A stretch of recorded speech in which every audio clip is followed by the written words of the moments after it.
Vice President Fielder, are you on? Yes, I'm here. Thank you. All right, very good.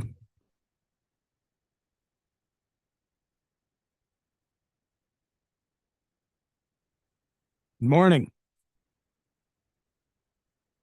Rapid responses, Tuesday. All right, the time is now 9:32 a.m. Today's date is November 7th, 2023. This is the time and place for our regularly scheduled business meeting at the Public Service Commission. We are here at the Bollinger Conference Room. I call this meeting to order. Would my colleagues join me in reciting the Pledge of Allegiance?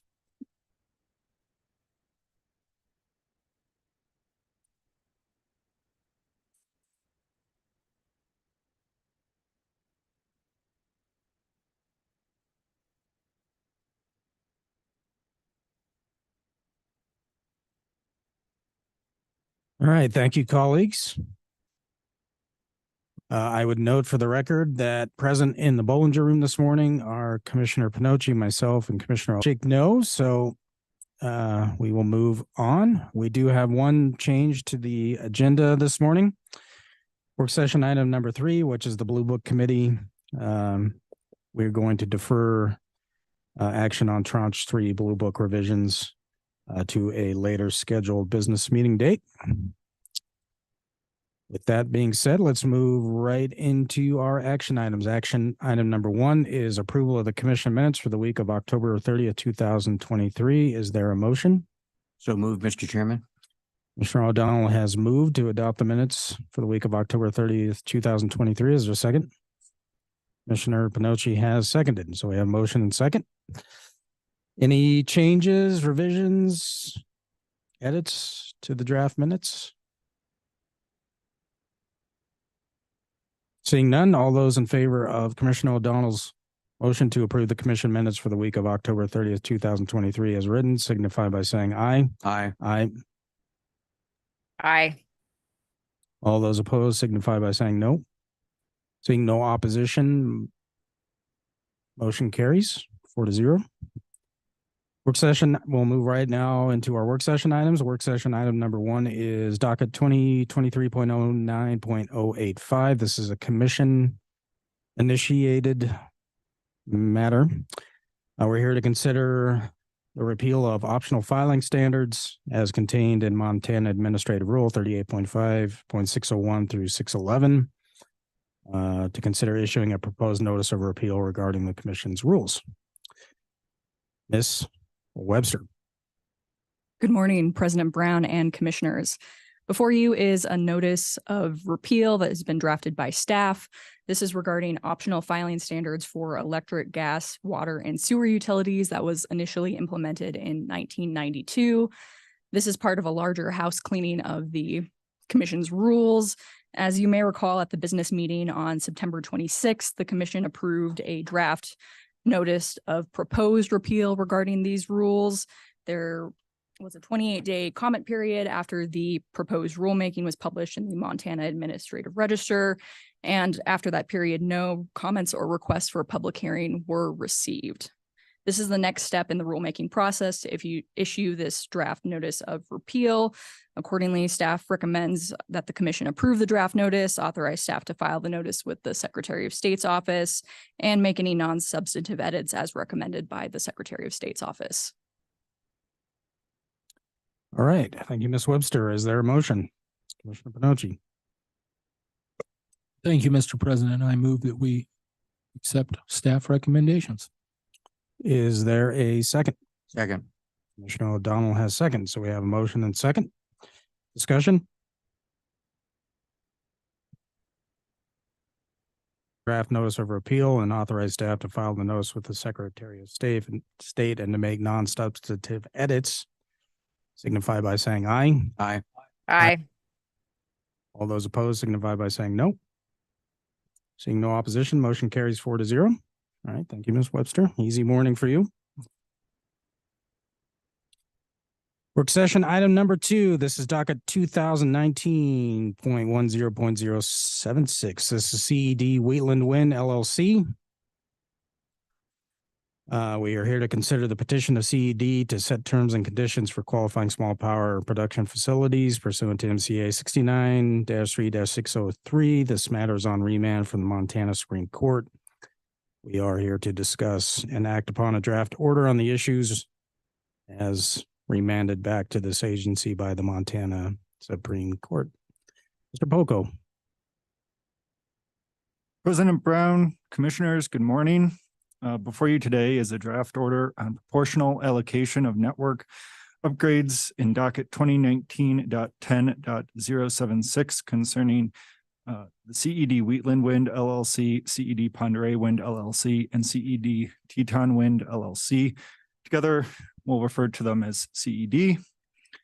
To note, most of this draft order concerns the proportional allocation of network upgrades for this to interconnect the CED Wheatland Wind project.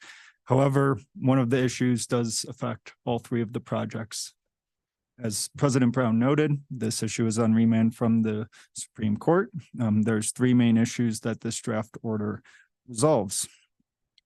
First, this draft order determines how to proportionally allocate network upgrade costs incurred as a result of a QF's interconnection. Second, the Commission must also determine if a QF is entitled to a refund of the QF's proportional share of the network upgrade costs. And third, the Commission must determine the avoided cost of energy for all of CED's projects using the Commission's proxy methodology. In order to fully understand the CED opinion, the draft order describes a significant background and then goes into analysis. I'll do a brief overview of the background for you today. The draft order contemplates and differentiates what interconnection costs are. There's a difference between interconnection facilities and network upgrades.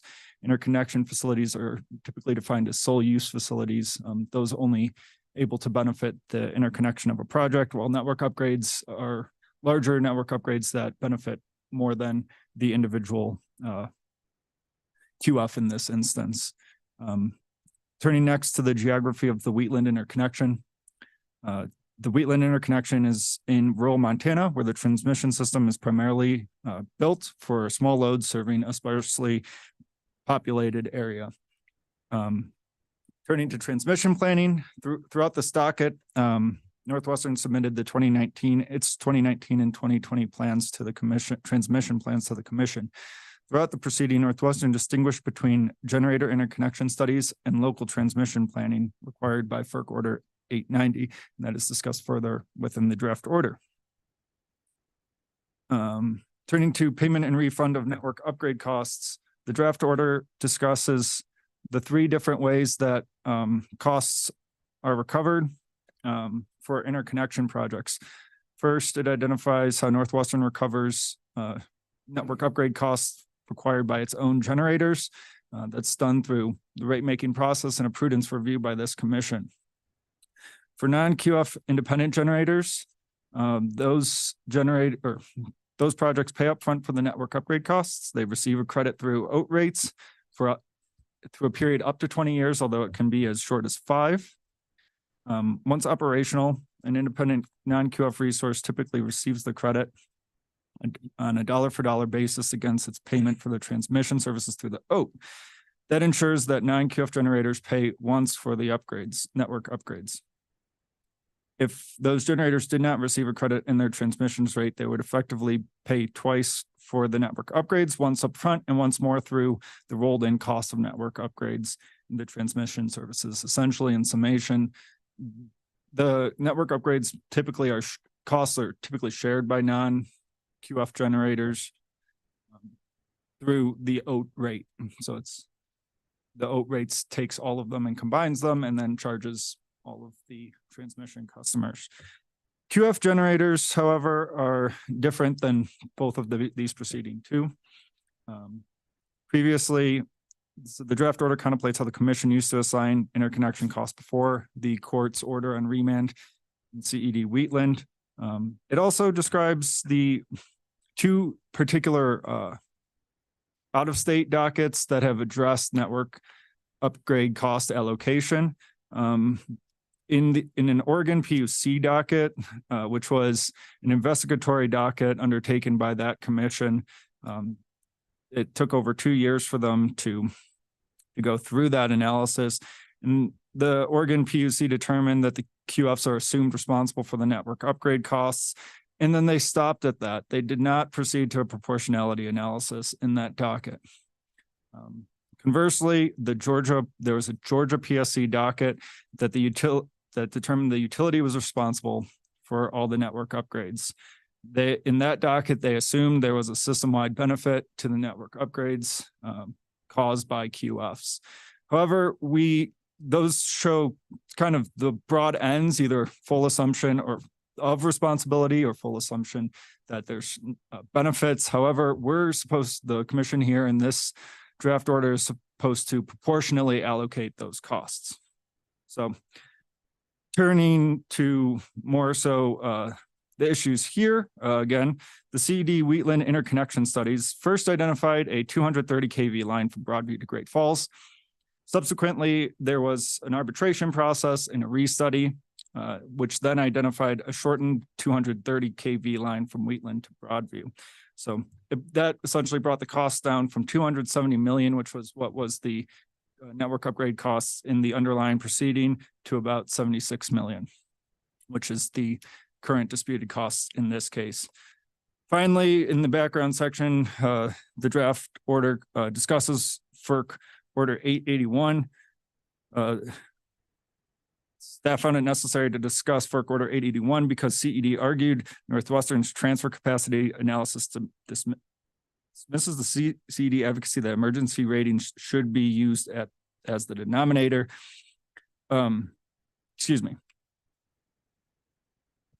FERC Order 881 discusses the how to do transmission planning, and it essentially states that you should not use the emergency rating to do transmission planning. In fact, FERC Order 881 supports that transmission line rating should be based on the most limiting component of the transmission system. That will come into play as we eventually get to the denominator, as I walk through the analysis. So turning to the analysis, the first section is the adoption of a ratio methodology. Both parties agreed that the ratio is appropriate. Essentially, it's a ratio multiplied by the total costs of network upgrades in order to identify that proportional allocation.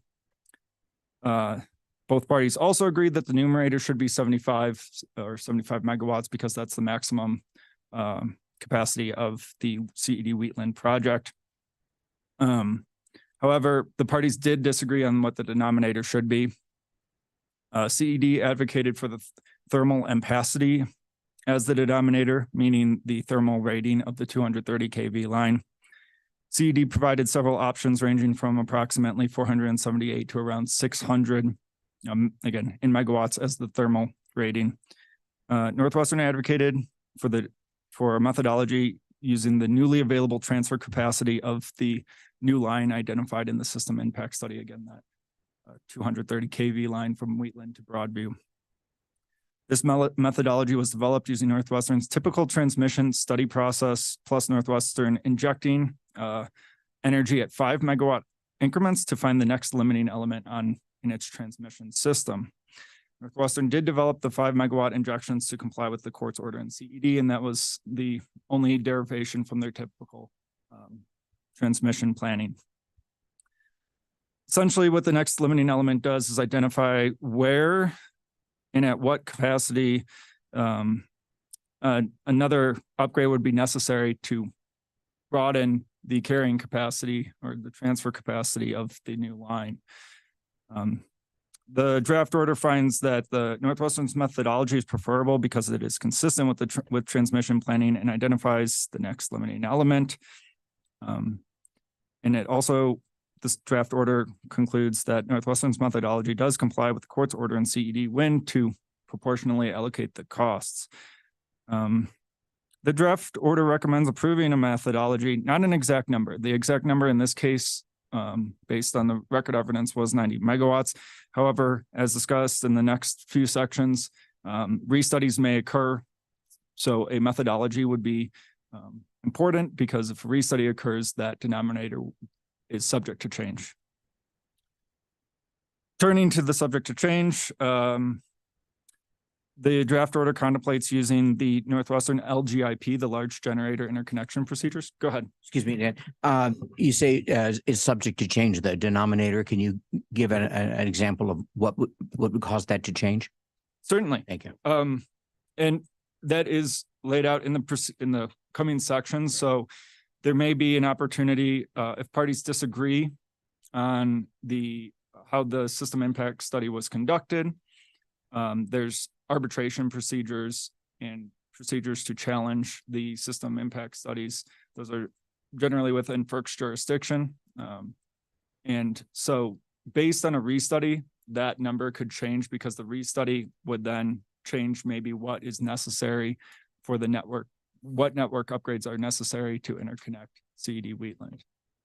So transmission planning is a very fluid process, generally speaking as well. So there's also shifts in the queues. So senior queue projects may drop out of the transmission queue, which again could create a restudy. So based on the fluidity of the transmission planning, a methodology is preferable to a determination of a single number in this instance.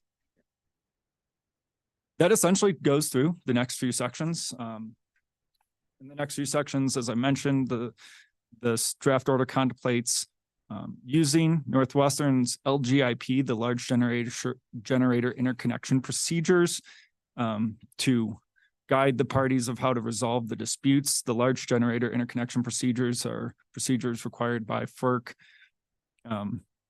and are well suited to resolve any issues between the parties. Again, as mentioned previously, the parties have already used the LGIP to go through the arbitration process. So it seems implicit that the parties have agreed to use the LGIP to resolve its disputes. However, the order makes it clear that that is the way that the parties should resolve those disputes. Turning to the refunds. So CED advocated for a full refund of all the network upgrade costs that it's responsible for. CED asserted PURPA mandates non-discriminatory treatment. Non-discriminatory treatment compared to both Northwestern generation and independent non-QF generation. However, as described above, the projects are, or the how the cost recovery for non-QFs, QFs, and Northwestern's own generation for the network upgrades necessitated by those are fundamentally different. And so there is no discrimination between the ways that Northwestern cost recovers for those network upgrades because of the fundamental differences in the cost recovery. CED also advocated that Northwestern's OAT prohibits direct cost assignment and asserted that there's a presumption of network upgrades benefit the entire transmission system. That line of thinking is similar to what the Georgia PSC determined in its proportionality analysis. Turning to the FERC rules dictate that the state may assess the costs against the QF on a non-discriminatory basis with respect to other customers with similar load characteristics as mentioned. The draft order contemplates that Northwestern owned generation, non-QF independent generation, and QF independent generation have different load characteristics based on the cost recovery mechanisms for each. Also, the presumption of network upgrades is only mandatory to be applied to non-QF independent generators. States do retain the authority to differentiate from this presumption under PURPA, as distinguished by the court in CED. Order 2003, I believe, specifically states that the states have the jurisdiction to come up with their own cost recovery schemes and to find their own presumptions of benefits of network upgrades. Finally, the OAT cost assignment Based on the OAT, the cost assignment is directly related to recovering rates through transmission rates rather than upfront cost assignment. So there, in that area, there was discussion of a settlement that prohibits direct cost assignment. However, that settlement explicitly said it does not interrupt the commission's jurisdiction over PURPA cases. So in total, the staff's recommendations on the refund is to decline CED's request to receive a full refund. There was also an issue of security. This wasn't explicitly mentioned in the court's order or the Supreme Court's order on CED Wheatland. However, in Northwestern's proposed methodology for the cost allocation, Northwestern did propose that CED pay the full amount of upgrade costs in security. Northwestern proposed that the security can be provided by parental guarantees, surety bonds, and other forms of security reasonably acceptable to Northwestern. CED argued that this security provision violates PURPA, is inconsistent with the court's opinion in CED Wheatland, and is inconsistent with FERC precedent. The full security does not violate, the staff found that full security does not violate the encouragement provision in PURPA. The encouragement provision was basically limited to avoided costs sufficiently to encourage QFs to interconnect. CED argued that the security provision must be limited to the CED's actual use of the new line based on the court's order on this.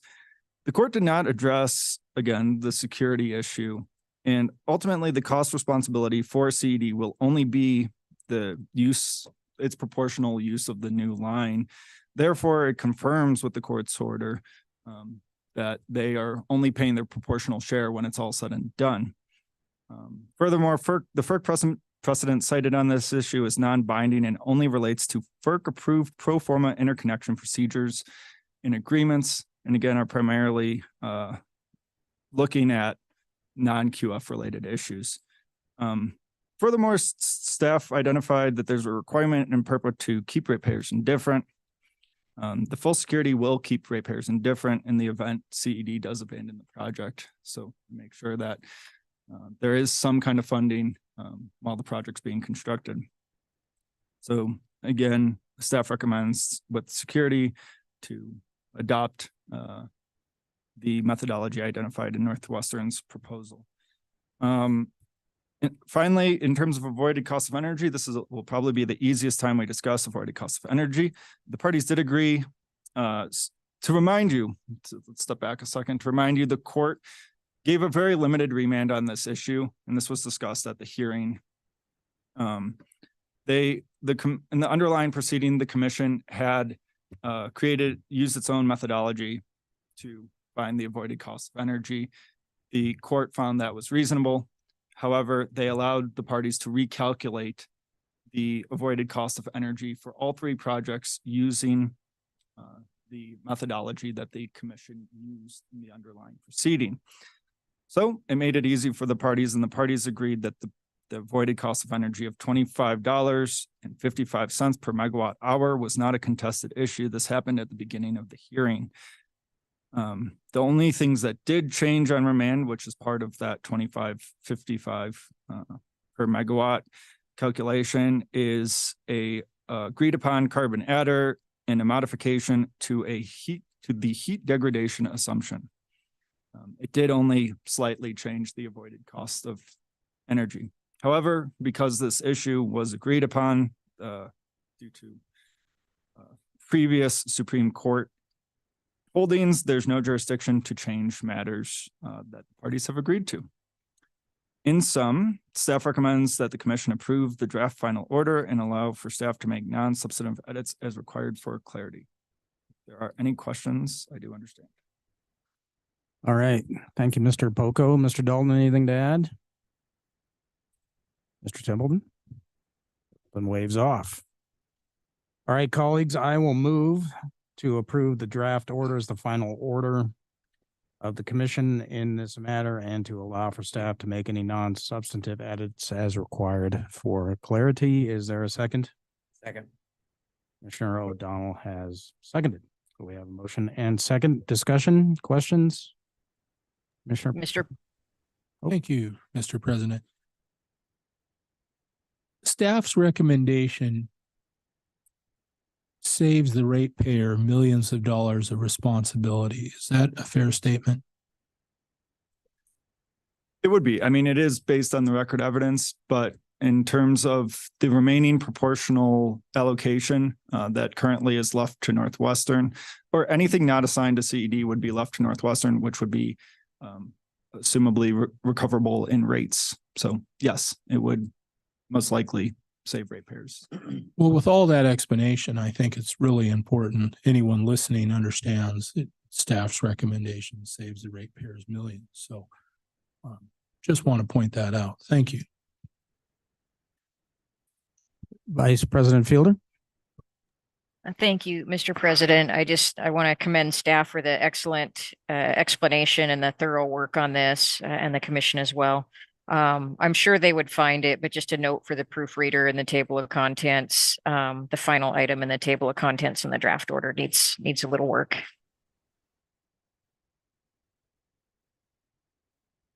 All right, thank you. Vice President Fielder, additional discussion? Commissioner O'Donnell? Thank you. I also was very impressed by the comprehensiveness of the study that was done and the staff recommendation. Really good on that. Yeah, I wanted to ask on the report at number 49, refers to the 5 megawatt increase increments to identify next limiting element reasonable. This method is more precise than CED's 50 megawatt increment. That seems to me to be counterintuitive, is that you keep on upgrading something until such time as testing it, until you reach a conclusion on the whole thing.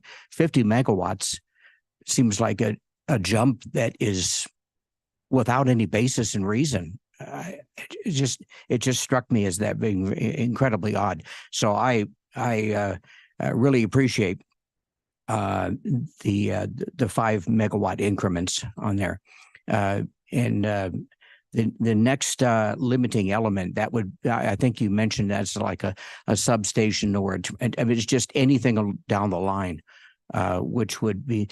Now you mentioned one thing that on the proportionality. That Northwestern would be recovered in rates for the additional cost. Okay. What happens then when somebody else subscribes to that line? How do the ratepayers get reimbursed for the money that they've paid in rates? That's an excellent question. Based on the record before us at this time, there is no answer to that question. However, I would speculate that that would be an issue coming up in future QF proceedings, eventually in future rate making or rate case dockets.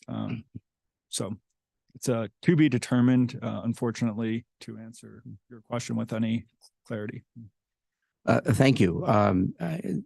Yeah, again, I really am impressed with the depth of this, and appreciate the thought that went into it, and the proportionality arguments listed on there. I think were very judicious, very, very prudent, and thank the staff for that analysis. Thank you.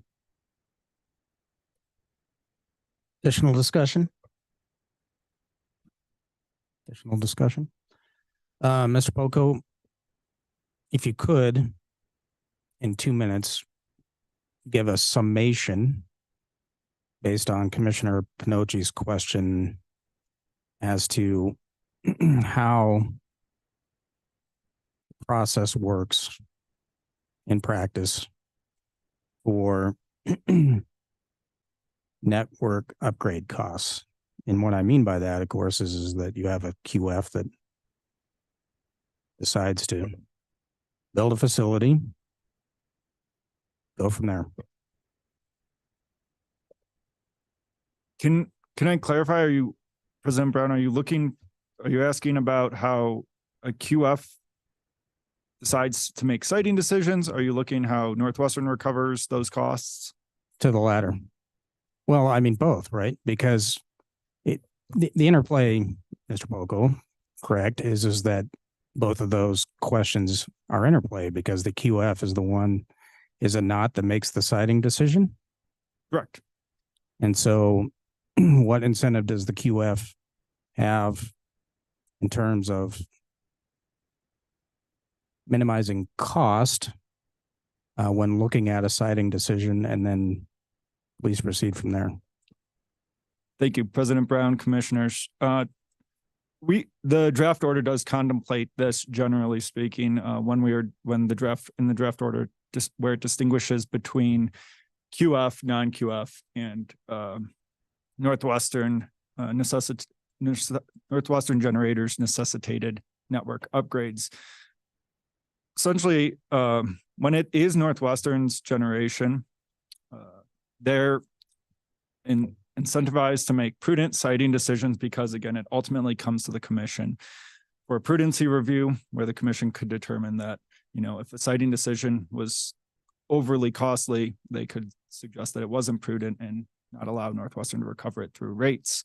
With the non-QF, there are certain safeguards with the non-QF independent generators network upgrade costs. There are safeguards in the OAT where they either pay the rolled in rate or the incremental rate of network upgrades, which in their OAT rates, although they pay upfront and are refunded, those safeguards also properly incentivize a non-QF independent generator to make efficient siting decisions. With a QF, if there was no refund, or if there was a refund to the QF, excuse me, nothing would incentivize the QF to make smart or efficient siting decisions, because then all of that money that would be refunded back to the QF rates for the ratepayer. So in order, the methodology here in the rejection of the refund protects ratepayers by making sure that a significant portion of the costs are allocated to the QF, which again should incentivize the QF to make efficient siting decisions and cost-efficient siting decisions. Does that answer your question, President Brown? It does to an extent. I think what I'm hearing from you is that there is some concern from the commission that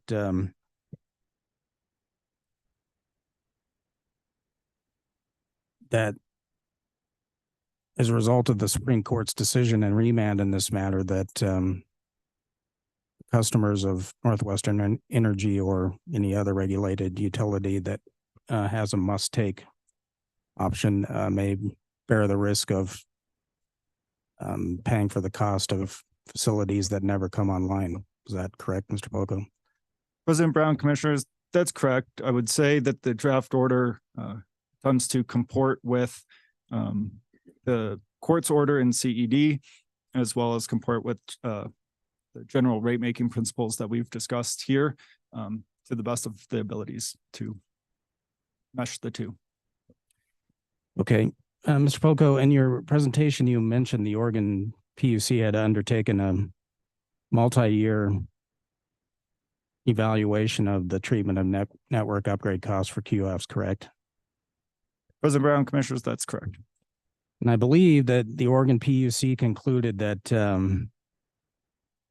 it had some concern that purpose must take resources to make purpose must take resources a bigger driver of system upgrade costs at a time when ratepayers are being asked to fund so many important competing objectives could be problematic, correct? Correct. And I will note on page 10 of the draft order, in paragraph 25, the Oregon PUC did conclude that allocating network allocating costs for network upgrades to a host utility and its customers solely on an assumption of system-wide benefits would harm consumers due to a lack of planning, which normally safeguards retail consumers from paying rates that are unjust and unreasonable, as again mentioned by each of you and expressly by Commissioner Pinocci. But what we're considering here today is not the product of a multi-year, our conclusions, if you will, is not the product of a multi-year study, correct? Correct. The decision here is based on the record evidence provided by the parties on remand. In a single case, correct? Correct. So I think you referenced, Mr. Poco, in your excellent explanation of the draft decision in this matter that what we decide here is not the end, but the beginning of a long road to navigate proportional assignment of house responsibility for network upgrades, correct? President Brown, correct. Explicitly identified by Commissioner O'Donnell in his question to me, there's significant unanswered questions that will ultimately come before this commission. So to that end, Mr. Poco, is transmission planning a static process or is it a dynamic process? President Brown, commissioners, transmission planning is a very fluid process. As mentioned, there's significant changes that happen to the interconnection queue and the needs also of the transmission system because of it's made up of so many different components. And one of those components could be FERC decisions and rules, correct? Certainly. Throughout this proceeding, FERC did come out with FERC Order 2023, which changed how the interconnection study process for utilities. And one of the changes is that it will require a first ready, first served cluster study process, correct? President Brown, commissioners, that is correct. That is in Order 2023, FERC Order 2023, excuse me. And the purpose of that study is designed to help commissions like ours better understand how to allocate or proportion interconnection costs, correct? President Brown, commissioners, correct to an extent. I would say that again, there's the potential for still running into some issues based on the fluidity of the queue. Obviously, FERC Order 2023 has just recently come out after the proceedings ended in this matter. So it has not yet been implemented. So at this point, it's speculation to the future problems, but it may certainly help with interconnection planning and transmission planning. Okay. And part of the dynamic nature of this process, of course, is that there's nothing in Montana law that actually requires a QF to actually build its project and to interconnect to Northwestern's grid ultimately, correct? President Brown, commissioners, that's correct. And as this commission has observed multiple times, that we have certainly seen many QFs abandon their pursuits even after the completion of the mini permit process. Isn't that correct? President Brown, commissioners, correct. And so a decision by a QF to abandon a project may ultimately change what a system impact study identifies as necessary transmission upgrades to interconnect with other projects, correct?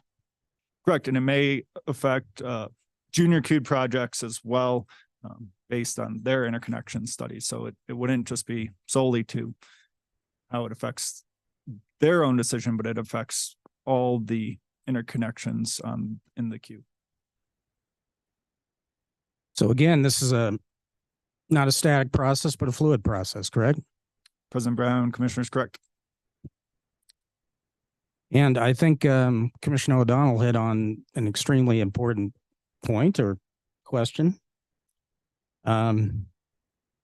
It is very difficult, if not impossible, for the commission to adequately address moving forward how to allocate remaining costs that are not attributed to CED in this matter, correct?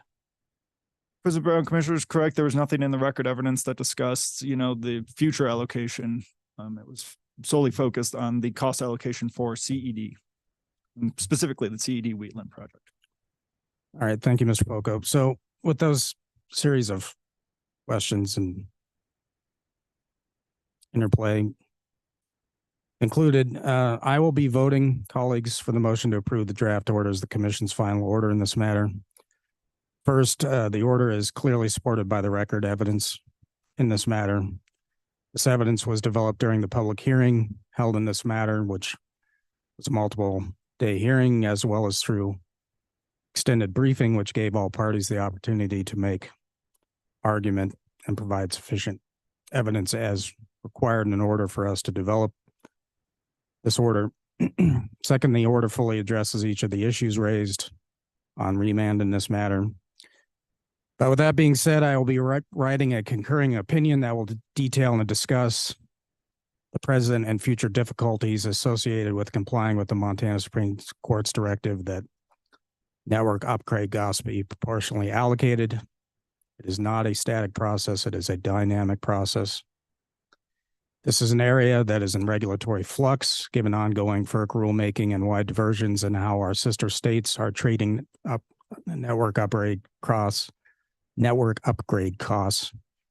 Even so, as noted, this order for us will resolve, at least for the matter before us, the Supreme Court's remand order on directive. And so I'd encourage my colleagues to support my motion. Additional discussion?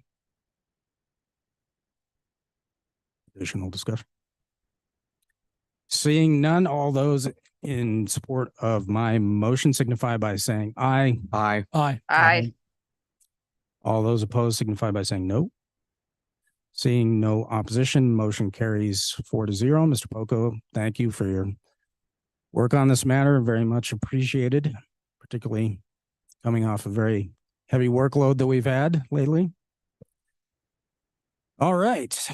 As noted, work session item number 3, the Blue Book Committee, our consideration of the tranche 3 policies for our internal Blue Book will be deferred to a later meeting. I would note for public consumption that the PSC will be closed this Friday, November 10th, to honor our veterans on Veterans Day. We will be closed Friday. At this point in time, our next commission business meeting is scheduled, and for those that regularly practice before the commission, please take note of this. Right now, we're scheduled not to meet again until Tuesday, November 28th, 2023. So we may be taking a 2-week break, but some filings have come in that may necessitate us to meet on November 21st. So stay tuned. All right. Seeing no further business to come before us, time is now 10:15 a.m. I will adjourn today's business meeting.